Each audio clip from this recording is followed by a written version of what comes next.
चाहिए, हमेशा सोचने का, प्रकृति पर्यावरण रक्षा करना और प्रकृति को अच्छा रखना हमारा सबका धर्म है। इसलिए प्रकृति, जंगल, पर्वत, सागर सभी का आदर भी करना आवश्यक है।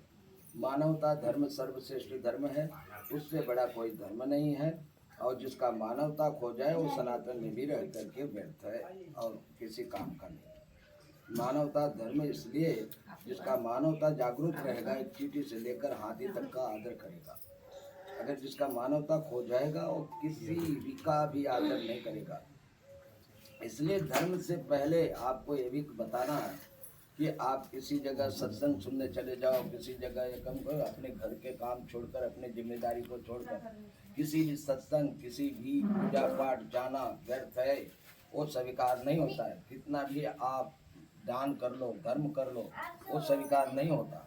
इसलिए अपने कर्म को पहले अपने घर से स्थापित करो और सबके सहमति से ही सब कार्य करो। निश्चित है कि वो आएगा, क्योंकि पहले धर्म की उत्पत्ति नहीं हुई, कर्म की उत्पत्ति होती है। कर्म है तो धर्म आएगा, और कर्म नहीं है तो धर्म नहीं आएगा। धर्म से कर्म की उत्पत्ति नहीं होती है, कर्म से धर्म की उत्पत्ति होती है। इसलिए सच्चा कर्म करना, सच्चा प्रेम करना और सच्चा भाव रखना। आज समझो सच्चा प्रेम घर में हो जाए। एक बट वृक्ष बोलते हैं कि बट वृक्ष कहाँ, बाहर बट वृक्ष लोग खोजते हैं, पूरे विश्व को बट वृक्ष खोजते हैं, परंतु अपने अंदर घर में माता पिता बट वृक्ष के समान होते हैं। और जो बच्चे होते हैं उनके तना होते हैं, उनको तक पालन पोषण करने, उनको वृक्ष बनाने, उनको मोटा बनाने के लिए उनको जमीन में जब पकड़ लेते हैं तो उनका आपके घर को कोई तोड़ नहीं सकता। कोई आने तूफान जिस तरह से बट वृक्ष को कभी क्षतिग्रस्त नहीं करता, उसी प्रकार से आपके परिवार के अंदर माता पिता, बहन भाई, बेटा नाती पोता सभी को बट वृक्ष के समान होना है। सबको सच्चा प्रेम करना है। क्यों आज हमारा पूरा विश्व कलुषित है और आपदाएं आ रही हैं और आपदाएं आती रहेंगी। इसलिए आती रहेंगी कि इसमें सारे वैज्ञानिक, विश्व के वैज्ञानिक ने हमारे पूरे विश्व के लोगों को कुछ नहीं दिया है। आपका ही, किसानों का खाकर आपको ही मारने का सामान बनाने के अतिरिक्त उसने कुछ विकास नहीं किया। पर्वत हमारे काटे जा रहे हैं, जंगल हमारे काटे जा रहे हैं, अंतरिक्ष में अतिक्रमण किए जा रहे हैं। तो हमारा जो विज्ञान है वो विनाश के तरफ चल रहा है। और इसीलिए मैं पूरे विश्व को, वैज्ञानिकों को संदेश देता हूँ।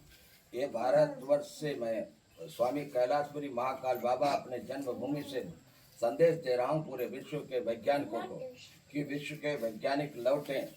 वो आज मतलब कि जिस गरीब को रोटी कपड़ा मकान नहीं, आखिरी पंक्ति तक वो पहुँचाने, सैटेलाइट द्वारा जिस तरह से वो पहुँचाते हैं, ड्रोन द्वारा जिस तरह से मार देते हैं, उसी तरह से उनको रोटी कपड़ा मकान देने का प्रयास करें और उसके ऊपर कोशिश करें। सारे पर्वत, पूरे विश्व के पर्वत 400 वर्ष में खत्म हो जाएंगे। जो विकास बोलते हैं इसको हमारे प्रकृति की दी हुई धरोहर को काट करके विकास बताते हैं। पर्वत में टनल बनाना, पर्वत को काट कर सीमेंट बनाना, उससे बिल्डिंग बनाना, 100 वर्ष में उसको धराशायी कर देना। हमारा पर्वत भारतवर्ष का 50,000 साल से लेकर 1 लाख साल तक की आयु है, परंतु उसको लोगों ने, और इंडोनेशिया वगैरह ये सब बाहर के पर्वत हैं, वो उनकी आयु करोड़ों वर्ष से लेकर अरबों वर्ष है। परंतु जिस तरह से पर्वत की कटाई होकर के सीमेंट बन रहे हैं और कर रहे हैं, उस तरह से हमारा पर्वत 400 वर्ष में खत्म हो जाएगा। तो मैं पूरे विश्व को, वैज्ञानिकों को सवाल रखा हूँ, फिर उसके बाद आप रोड कैसे बनाओगे और सीमेंट कैसे बनाओगे। लाखों करोड़ों वर्ष चलने वाले, अरबों वर्ष चलने वाले पर्वत को काट कर सीमेंट बनाकर बिल्डिंग में धराशायी हो जाता है। 100 वर्ष में बिल्डिंग गिर जाती है, तो आप करोड़ों वर्ष को काट करके, अरबों वर्ष को काट करके धराशायी करते हो। तो आप कौन हो, विज्ञान हो कि अज्ञान हो? आप लोग बताओ। करोड़ों वर्ष चलने वाले पर्वत को काट करके और उसको सीमेंट बनाकर 100 वर्ष के बिल्डिंग में लगाकर उसको धराशायी करते हैं। विज्ञान है कि अज्ञान है? एक साथ बोलो। सब अपने मर्जी से नहीं बोलो, मतलब समझो इसको। 400 वर्ष तक पूरे पर्वत, पूरे विश्व के पर्वत चलेंगे। 400 वर्ष के बाद पर्वत खत्म हो जाएंगे, परंतु ये वैज्ञानिकों का लौटना नहीं हुआ। और वो एक एक न्यूक्लियर हथियार बनाते हैं।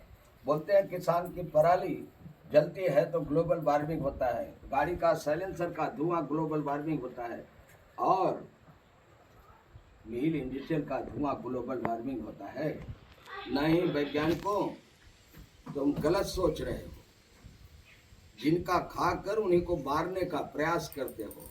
पूरे विश्व को, वैज्ञानिकों को मैं दोषी करार देता हूँ कि आपने जीने और अच्छे करने का कुछ भी नहीं बनाया।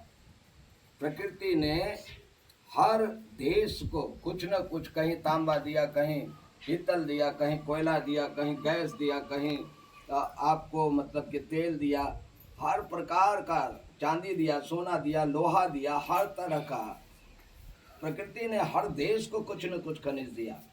इसके बावजूद आपको खनिज किस लिए दिया कि आप एक देश दूसरे देश को ले जाओ, दो और आदान प्रदान करो। जिस देश में वो नहीं है तो वो देवे, और जिस देश में वो है तो वो लेवे। इस तरह से आदान प्रदान करने के लिए प्रकृति ने दे ले, लेकिन प्रकृति ने जो दिया आप उसको लेते हुए एक गोला बारूद चलाने की, एक देश दूसरे देश को कब्जा करने की कहाँ से जरूरत आ गई वैज्ञानिकों? आपने व्यापार कोई नहीं सिखाया कि आप एक देश दूसरे देश से व्यापार करो, नहीं तो ये धरती नष्ट हो जाएगी। आप बताते हो किसान की पराली। क्या ये ग्लोबल वार्मिंग, जो ग्लेशियर पिघल रहा है, ग्लोबल वार्मिंग क्या इससे है? आपके किसान के पराली से है? नहीं। क्या आपके गाड़ी के साइलेंसर से है? नहीं। क्या आपके मिल इंडस्ट्रियल से? नहीं। वैज्ञानिक को मूर्ख मत बनाओ। आगे आओ और समझो, 4 वर्ष से गोला बारूद, जहरीली गैस हर तरह से छोड़ रहे हो। तुम्हारे आविष्कार से है। तुम जो आविष्कार किए हो उसी से ग्लोबल वार्मिंग है, उसी से ग्लेशियर पिघल रहा है, उसी से नाना प्रकार का तूफान झेलने के लिए तैयार रहो। और आपको मैं संदेश देता हूँ, अगर आप गोला बारूद, न्यूक्लियर हथियार बनाना नहीं छोड़े तो पूरे विश्व में आपदा पूरा आपको घेर चुका है। प्रकृति रूठ चुकी है, आपको हर तरह से त्रासित कर देगी। आप घुटने पर आ जाओगे, घुटने पर। पूरे विश्व के वैज्ञानिकों, मुझे एक और जवाब दो। प्रकृति ने आपको सर्वश्रेष्ठ बनाया, मानव को, कि चींटी से लेकर हाथी का भार सब कुछ संतुलित रखेगा मानव। इसके लिए आपको बनाया है, और आपने प्रकृति को ही काट कर विकास बताया है। अंतरिक्ष में लाखों टन कचरा सैटेलाइट द्वारा आपने छोड़ा है, जो कितने सैटेलाइट निष्क्रिय होकर के पूरे अंतरिक्ष में घूम रहे हैं। आपने भारत देश का नहीं बोल रहा हूँ, पूरे विश्व का बोल रहा हूँ। पूरे जैसे देश पूरे विश्व में ट्रैफिक हो रहा है, वैसे अंतरिक्ष में भी आप लोग ट्रैफिक कर रहे हो। एक दिन और सारी सैटेलाइटें निष्क्रिय सैटेलाइटें, आपका सही सैटेलाइट भी नहीं चल पाएगा, इसको भी ध्यान रखो। आपने जो किया है, इस धरती को, अंतरिक्ष को, सब पे अतिक्रमण किया है, सागर को अतिक्रमण किया है। इसलिए आपको सोचना होगा, लौटना होगा, न्यूक्लियर हथियार, गोला बारूद बंद करना होगा, एक देश दूसरे देश से व्यापार करना और सीखना होगा, नहीं तो विनाश के लिए तैयार रहो।